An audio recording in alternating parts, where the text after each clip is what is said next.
Take a slow, gentle breath. You don't need to focus. You don't need to stay awake.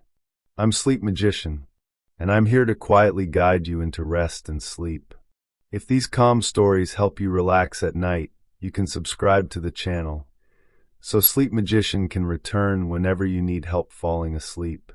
And if you feel like it, you can leave a simple comment below, just to let me know you were here. Even a single word is enough. Now let my voice fade into the background. Let your thoughts slow down and gently drift into sleep. And now let's begin. Chapter 1: The Dawn of Kings. In the misty valleys of Europe, as the Roman Empire crumbled into memory and shadow, a new order began to emerge from the chaos. The year was 476, and the last Western Roman emperor had fallen. What rose from those ashes was something both ancient and entirely new: the medieval monarchy, an institution that would shape the destiny of nations for 1,000 years. Picture, if you will, the early medieval landscape. Small kingdoms dotted the countryside like islands in a sea of wilderness. These were not the grand, centralized states we might imagine, but rather patchwork realms held together by the sheer force of personality, the strength of arms, and the sacred bonds of loyalty. A king in those days was less an absolute ruler than a first among equals, a warrior chieftain who had proven himself in battle and earned the right to wear a crown through blood, courage, and the favor of his followers. The Frankish kingdoms provide our first glimpse into this emerging world. Clovis I, who ruled from 481 to 511, united the Frankish tribes and converted to Christianity, setting a pattern that would echo through centuries. His baptism was more than a personal choice. It was a political masterstroke that bound together the spiritual and temporal powers. In that moment, kneeling in the waters of baptism, he transformed kingship itself. No longer was a king merely a successful warlord. He became God's anointed, chosen by divine will to rule over his people. This fusion of Christian faith and royal authority became the bedrock upon which medieval monarchy was built. Kings began to claim that their power descended from heaven itself, channeled through the church and manifested in elaborate coronation ceremonies. The crown became more than decorated metal. It was a holy object, imbued with sacred meaning. When a bishop placed it upon a king's head, he was not simply installing a political leader. He was consecrating a living bridge between heaven and earth.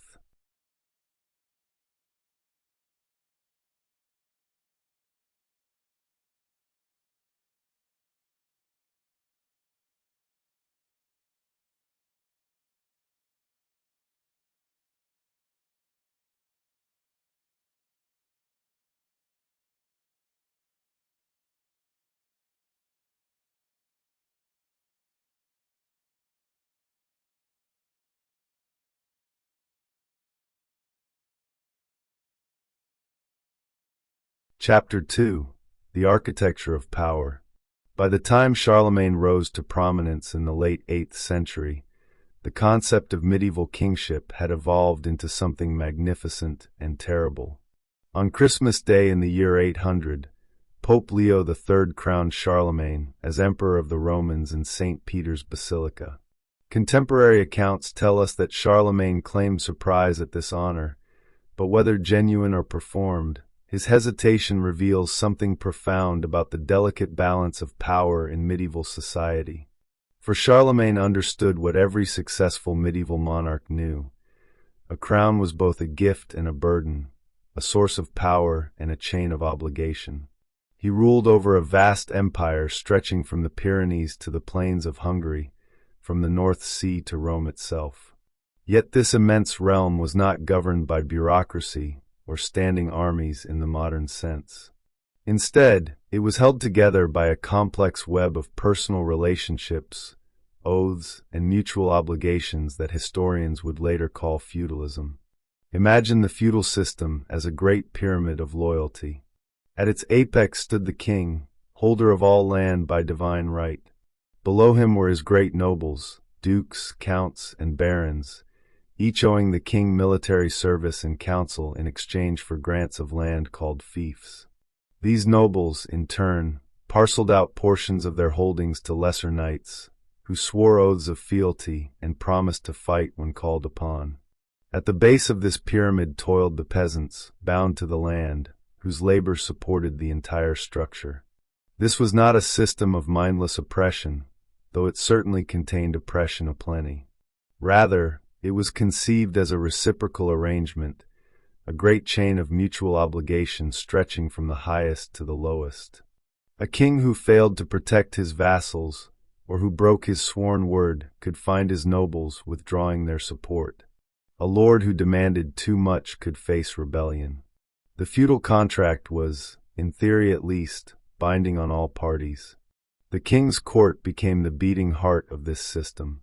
It was not a fixed place, but a traveling institution that moved from castle to castle, royal manor to monastery. Wherever the king went, there was the government. His great nobles attended him, bringing their own retinues, creating a mobile city of tents and temporary dwellings that could number in the thousands. Here, justice was dispensed, disputes were settled, alliances were forged, and marriages were arranged. The court was theater and government, social center and military headquarters, all woven into one. Chapter 3: The Sacred and the Profane. The medieval king lived his life suspended between two worlds. He was a man of flesh and blood, subject to all the passions and weaknesses of humanity. Yet he was also something more, a sacred figure, touched by divinity, standing apart from common mortality. This duality shaped every aspect of royal life and created tensions that could never be fully resolved. Consider the coronation ceremony, that moment when a man became a king. It was modeled after the ordination of bishops, deliberately blurring the line between temporal and spiritual authority. The king-to-be would enter the cathedral barefoot and dressed in simple garments, a penitent before God. He would prostrate himself before the altar while prayers were sung. Then, step by solemn step, he would be vested in royal robes, anointed with holy oil, and finally crowned. Some kings received not just one crown but several, each representing different aspects or territories of their realm. The holy oil used in these ceremonies was believed to be no ordinary substance. The most famous example was the holy ampulla of Reims, which legend claimed had been delivered from heaven by a dove for the baptism of Clovis. French kings were anointed with oil from this sacred vessel for centuries, and the act was thought to impart almost magical qualities. Medieval people believed that properly anointed kings could perform miracles, specifically that their touch could cure scrofula, a disease of the lymph nodes. Thousands of sufferers would line up for the royal touch, and elaborate ceremonies developed around this healing power. Yet for all this sacred authority, medieval kings were also expected to be warriors, hunters, and fathers of dynasties. They were judged by their prowess in battle, their skill at the hunt, and their ability to produce legitimate male heirs. A king who was pious but weak in war was a failure. A king who was mighty in battle but died without sons plunged his realm into crisis. The ideal monarch had to embody contradictions. He must be both humble before God and fierce before men, both merciful and terrible, both a man of peace and a man of war. The relationship between kings and the church created endless complications. Bishops and abbots were among the most powerful figures in medieval society, controlling vast lands and wielding enormous influence. Kings needed the church's blessing to legitimize their rule, but they also needed to control ecclesiastical appointments to ensure loyalty. This tension exploded into open conflict during the investiture controversy of the 11th and 12th centuries, when popes and emperors battled over who had the right to appoint bishops. The most dramatic moment came in 1077, when the mighty Holy Roman Emperor Henry IV stood barefoot in the snow outside the castle of Canossa, begging Pope Gregory VII for forgiveness. For 3 days he waited, a penitent in the cold, before the Pope finally granted him absolution. It was a stunning display of papal power, yet within a few years, Henry had raised an army, deposed Gregory, and installed his own pope. The struggle illustrated perfectly the precarious balance of power in medieval society. Neither kings nor popes could rule alone. Each needed the other, yet each sought supremacy. Chapter 4. The Majesty of Royal Courts. As the Middle Ages progressed, royal courts evolved from simple warrior gatherings into elaborate centers of culture and refinement. By the 12th and 13th centuries, the great courts of Europe had become stages upon which power was performed through ritual, ceremony, and display. To understand medieval monarchy, one must understand that governance in this era was inseparable from spectacle. The court of Eleanor of Aquitaine exemplified this transformation. First as Queen of France, then as Queen of England, Eleanor presided over courts that became legendary centers of learning and culture. Here, troubadours sang of courtly love, poets composed verses in the emerging vernacular languages, and the ideals of chivalry were refined and codified. The court became a place where raw power was transformed into something more sophisticated, where a warrior class learned to value courtesy, honor, and refined behavior alongside martial prowess. This period saw the flowering of chivalric culture, that distinctive medieval fusion of military values, Christian ethics, and romantic ideals. Knights were no longer mere mounted warriors. They became the embodiment of an ideal. Through elaborate ceremonies of dubbing, young men were inducted into this order, receiving their swords with religious solemnity and swearing oaths to protect the weak, honor women, and serve their lords faithfully. The reality, of course, often fell far short of the ideal, but the ideal itself shaped behavior and expectations in profound ways. Royal courts developed elaborate protocols that governed every interaction. Who could approach the king and how? Who sat where at the great feasts? What clothing was appropriate for different occasions? These questions were not trivial matters of etiquette. They were the visible manifestation of the social order. To violate protocol was to challenge the hierarchy itself. Court officials developed specialized roles. The chamberlain controlled access to the king's private quarters. The marshal commanded the household knights. The chancellor managed correspondence and record-keeping. The great feasts held at royal courts were exercises in conspicuous consumption designed to demonstrate power and wealth. A major feast might last for days and involve hundreds or even thousands of guests. Entire forests of deer were hunted to provision the kitchens. Swans, peacocks, and other exotic birds appeared on golden platters. Wine flowed from fountains.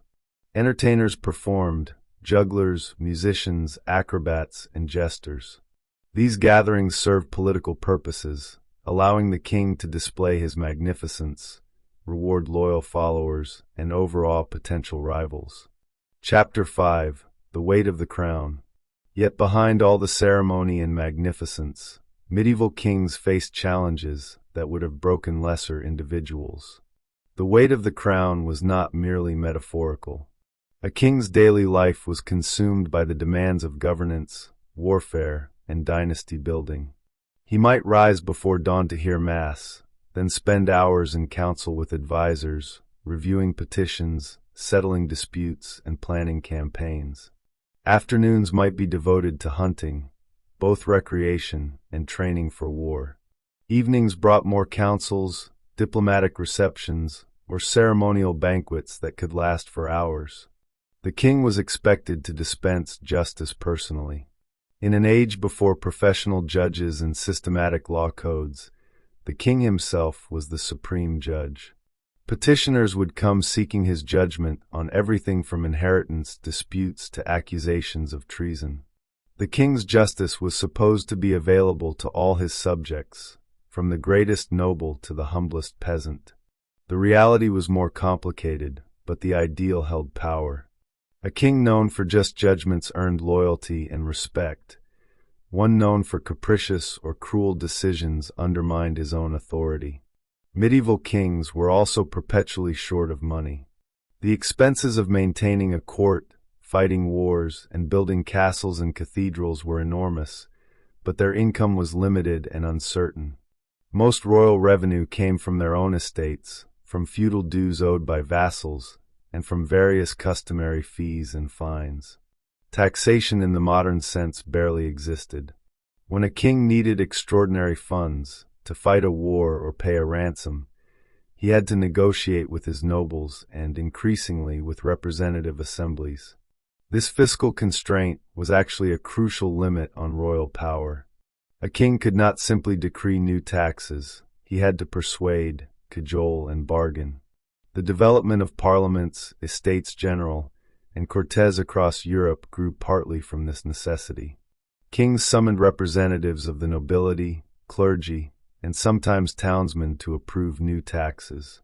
In exchange, these assemblies gained the right to present grievances and demand reforms. The principle that there should be no taxation without representation emerged from medieval practice, centuries before it became a revolutionary slogan. The greatest challenge facing any medieval monarch was the question of succession. Kingdoms were not simply territories or institutions. They were, in a sense, the personal property of the king. What happened when he died? In theory, the eldest son inherited, but theory often collided with reality. What if the heir was a child? What if there were only daughters? What if the legitimate line failed entirely? Medieval history is filled with succession crises that plunged realms into civil war. The difficulty was compounded by high mortality rates and the hazards of medieval life. Kings died in battle, from disease, from hunting accidents, from assassination. Their children died in infancy or childhood at appalling rates. A king might produce a dozen children and still die without a suitable heir. The uncertainty hung over every reign, shaping every decision. Kings married for alliance, not love, and their marriages were diplomatic instruments designed to secure borders, prevent wars, or gain territory. Chapter 6: Kingdoms in Conflict. The High Medieval Period, roughly from the 11th through the 13th centuries, saw monarchical power reach new heights. Strong kings expanded their territories, developed more sophisticated administrative systems, and asserted their authority over nobles who had grown too independent. Yet this same period was marked by almost constant warfare, as kingdoms clashed over territory, succession rights, and questions of honor. Consider the Angevin Empire of Henry II of England. Through a combination of inheritance, marriage, and conquest, Henry controlled not only England but also Normandy, Anjou, Aquitaine, and other territories in France. His realm stretched from Scotland to the Pyrenees, making him the most powerful ruler in Western Europe, more powerful in his domains than the King of France himself. Yet this empire was inherently unstable, held together by the person of the king rather than by any institutional structure. Henry was a man of ferocious energy, constantly traveling his domains, dispensing justice, crushing rebellions, and implementing reforms. He developed the common law system that would become one of England's greatest contributions to world civilization. He introduced trial by jury, reformed the courts, and established regular legal procedures. Yet his very success created problems. His reforms threatened the power of the nobles and the church. His attempts to control ecclesiastical courts led to conflict with Thomas Becket, the Archbishop of Canterbury, a conflict that ended with Becket's murder in his own cathedral and Henry doing public penance. The Crusades added another dimension to medieval monarchy. When Pope Urban II called for the First Crusade in 1095, he unleashed forces that would transform Europe. Kings and nobles took the cross and marched to the Holy Land, seeking both spiritual redemption and worldly glory. Some, like Richard the Lionheart of England, became legendary figures, their exploits celebrated in song and story. The Crusades brought European monarchs into contact with the more sophisticated civilizations of Byzantium and the Islamic world, exposing them to new ideas, technologies, and luxuries. Yet the Crusades also drained treasuries and destabilized kingdoms. Kings who went on crusade were absent for years, leaving their realms vulnerable to internal strife and external attack. The costs were staggering. Richard's ransom alone, when he was captured returning from the Third Crusade, required an enormous levy that strained England's resources to the breaking point. The crusading ideal remained powerful throughout the medieval period, but its practical consequences were often disastrous for the kings who pursued it. The 13th century saw both the apex and the beginning of the decline of medieval monarchy. Kings like Louis IX of France achieved an almost saintly reputation. Louis was actually canonized after his death. His reign represented the medieval ideal, a pious, just, wise king who dispensed justice personally, led his kingdom on crusade, and governed with both strength and mercy. Yet even Louis could not escape the limitations of medieval monarchy. He died of disease during a crusade in Tunisia, far from home, and his death marked the end of an era.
Chapter 7. The Autumn of the Middle Ages. As the 14th and 15th centuries unfolded, the nature of monarchy began to change. The high medieval synthesis of church and state, faith and power, began to fracture. New challenges emerged that would test the institution of monarchy in ways previous generations could not have imagined. War, plague, and economic transformation reshaped the political landscape of Europe. The Hundred Years' War between England and France, beginning in 1337, exemplified the changing nature of medieval warfare and kingship. This was not a simple dynastic squabble, but a fundamental conflict over sovereignty and succession. Edward III of England claimed the French throne through his mother, challenging the French principle that the crown could not pass through the female line. What followed was more than a century of intermittent warfare that devastated France and bankrupted both kingdoms. The war saw dramatic swings of fortune. English longbowmen won stunning victories at Crécy and Agincourt, demonstrating that common foot soldiers could defeat mounted knights. The French monarchy, humiliated and desperate, seemed on the verge of collapse. Then Joan of Arc appeared, a peasant girl claiming divine visions, who rallied French forces and turned the tide. Her story reveals much about late medieval kingship. That a 17-year-old girl could play such a crucial role shows both the power of religious authority and the weakness of purely secular power in this period. But it was the Black Death, beginning in 1347, that truly shattered the medieval world. The plague killed perhaps one-third of Europe's population in just a few years. Entire villages were wiped out. Cities were devastated. The social and economic consequences were profound. With so many dead, labor became scarce and valuable. Peasants demanded higher wages and better conditions. The feudal system, already under strain, began to crumble. Kings found their authority challenged not just by nobles, but by commoners who now had economic leverage. The plague also dealt a blow to the sacred aura of monarchy. If kings were truly God's anointed, why couldn't they stop the plague? Why did anointed kings die just like commoners? The disease did not respect rank or sanctity. This undermined the mystical justifications for royal authority. Medieval people began asking harder questions about the basis of political power. Late medieval kings responded by developing more bureaucratic, centralized forms of government. They built standing armies rather than relying on feudal levies. They developed taxation systems and professional administrators. In France, the monarchy expanded the royal domain and weakened the great nobles. In England, the Wars of the Roses saw rival claimants to the throne engage in brutal conflict that eventually strengthened royal power by decimating the old nobility. The monarchy was becoming more absolute in its power, yet also more secular and administrative in its character. The mystical, sacred kingship of the earlier Middle Ages was giving way to something more pragmatic and bureaucratic. Kings still claimed divine right, still went through elaborate coronation ceremonies, still touched for the king's evil. But increasingly, these were ritual performances rather than expressions of deeply held belief.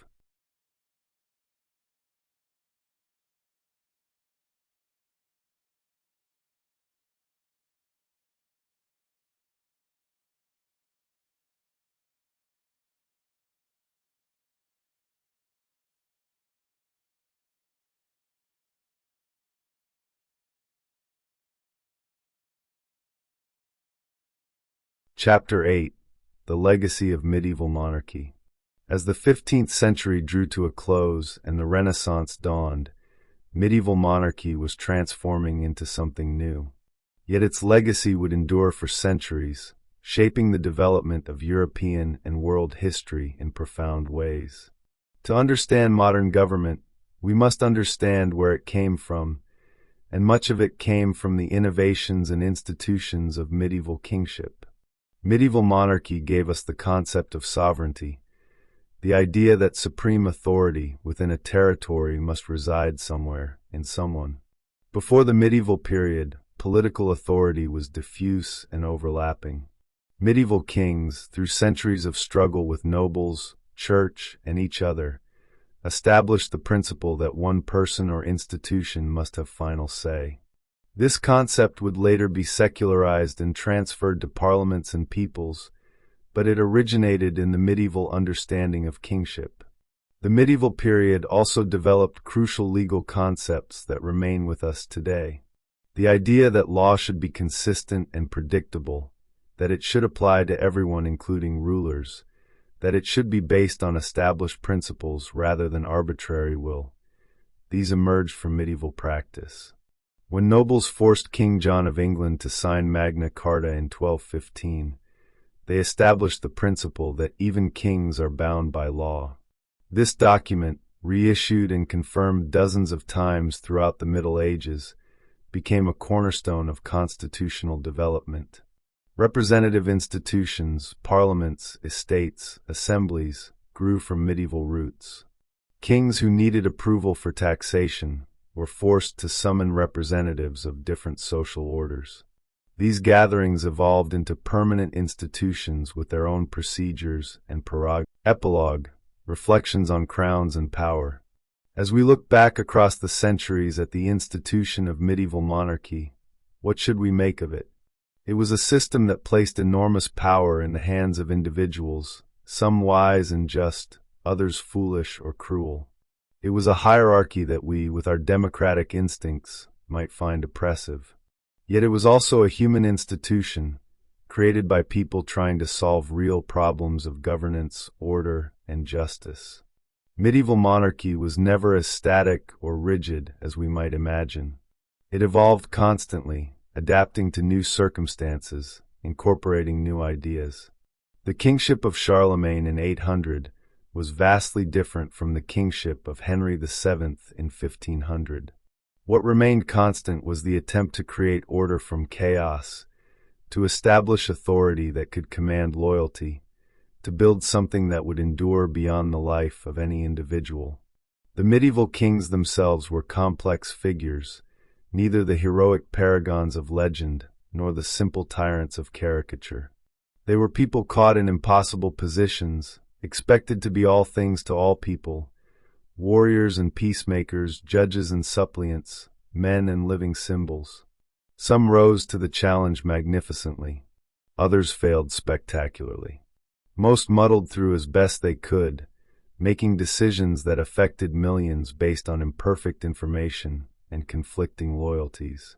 In the end, medieval monarchy matters not just as history, but as part of our own story. The institutions, ideas, and practices developed during those 1,000 years shaped the world we inhabit. When we debate the limits of executive power, when we demand that governments act justly, when we insist that rulers be accountable to the governed, we are heirs to conversations that began in medieval throne rooms and councils. The crowns have mostly passed into museums now, relics of a vanished world. But the questions medieval monarchies grappled with remain as urgent as ever. How should we organize ourselves? Who should have power and why? How do we balance the need for strong leadership with the demands of justice and freedom? Medieval monarchy offered one set of answers. We have developed different ones. But the questions endure, as they always will, as long as human beings must find ways to live together in communities. And perhaps there is something to be learned from the medieval understanding that authority, to be legitimate, must serve something beyond itself, whether we call that God, justice, the common good, or something else entirely. The medieval king, at his best, saw himself as a servant, bound by sacred duty to protect his people and govern justly. The crown was not just a privilege but a burden, a responsibility that would be accounted for in this world and the next. In our own age of power and politics, that medieval ideal, that leadership is service, that authority entails obligation, remains worth contemplating as we drift into sleep, the weight of history settling gently around us like an ancient, well-worn cloak.